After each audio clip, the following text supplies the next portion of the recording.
जय गुरुदेव.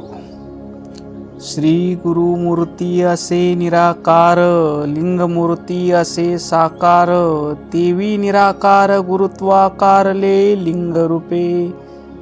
या ओवीतून संत शिरोमणी शिवयोगी मन्मथ माऊली गुरु आणि लिंग यांच्यातील एकत्व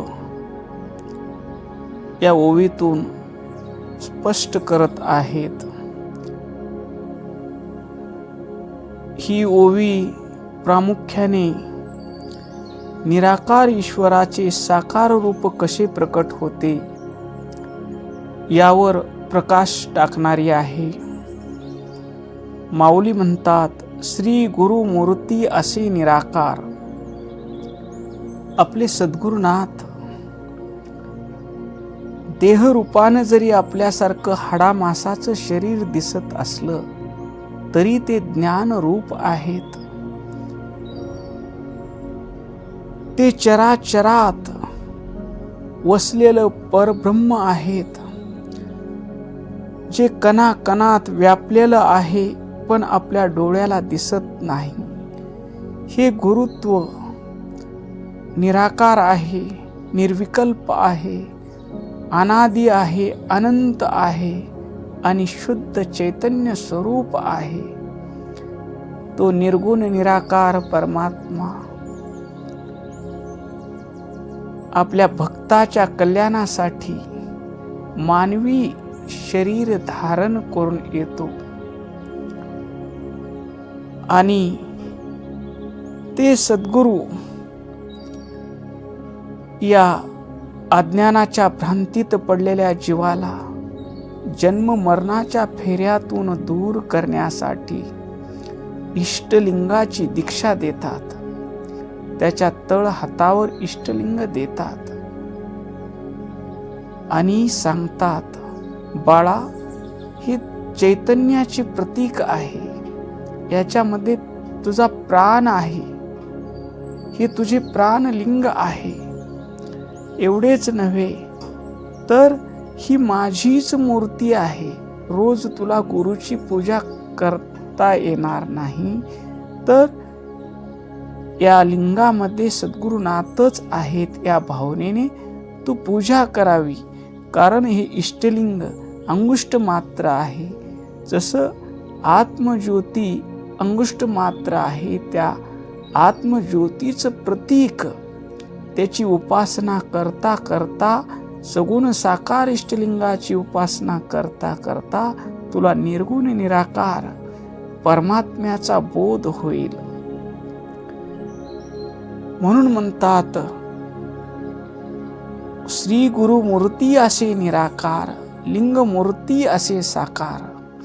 सामान्य मानवी बुद्धीला निराकार तत्वाचे आकलन होणे कठीण असते.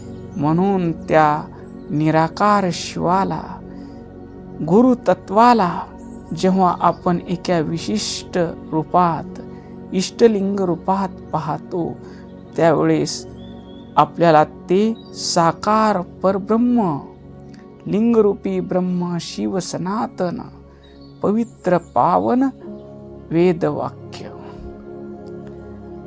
इष्टलिंग हे ब्रह्मस्वरूप आहे, सगुण साकार परमात्मा आहे. म्हणून आपण त्याची पूजा करतो आणि पूजा करता करता हा इष्टलिंग ह्या विश्वाचं प्रतीक आहे, विश्वात भरलेलं चैतन्याचं प्रतीक, विश्वाचं स्वरूप सद्गुरुनाथानं आपल्या तळ हातावर ठेवलं आहे. आपण त्या इष्टलिंगाची पूजा करताना विश्वाची पूजा करत आहोत, विश्वात्मक चैतन्याची पूजा करत आहोत असा भाव होतो. पुढं माऊली म्हणतात, देवी निराकार गुरुत्व आकारले लिंग रूपे. सद्गुरुनाथ हे निर्गुण निराकार आहेत, ते ज्ञान स्वरूप आहेत, ते आनंद स्वरूप आहेत, ते प्रेम स्वरूप आहेत, ते शांत स्वरूप आहेत, ते निर्विकल्प आहेत. असं सतचित आनंद स्वरूप परमात्मा सद्गुरु रूपानं आकारला आणि त्या सद्गुरु रूपाने इष्टलिंग आमच्या तळहातावर दिला. आम्हाला ते इष्टलिंग म्हणजेच गुरु माऊली आहेत आणि गुरु माऊली म्हणजेच इष्टलिंग आहेत. आम्हाला दोन्हीमध्ये भेद नाही.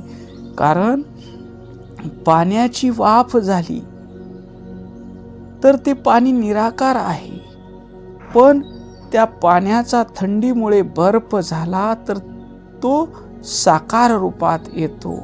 त्याप्रमाणे भक्ताच्या कल्याणासाठी सद्गुरुनाथाचं स्वरूप, निर्गुण निराकार सद्गुरुनाथाचं स्वरूप इष्टलिंग रूपानं साकार झालं आहे. या ओवीचा थोडक्यात अर्थ असा की जे ईश्वरीय तत्व सर्वव्यापी आणि अदृश्य आहे तेच गुरूंनी दिलेलं इष्टलिंग रूपात अंगुष्ट मात्र होऊन आपल्या तळहातावर आलेलं आहे. निराकार परमात्म्याला भेटण्यासाठी साकार माध्यम म्हणून सद्गुरुनाथानं आपल्या तळहातावर इष्टलिंग दिलेलं आहे.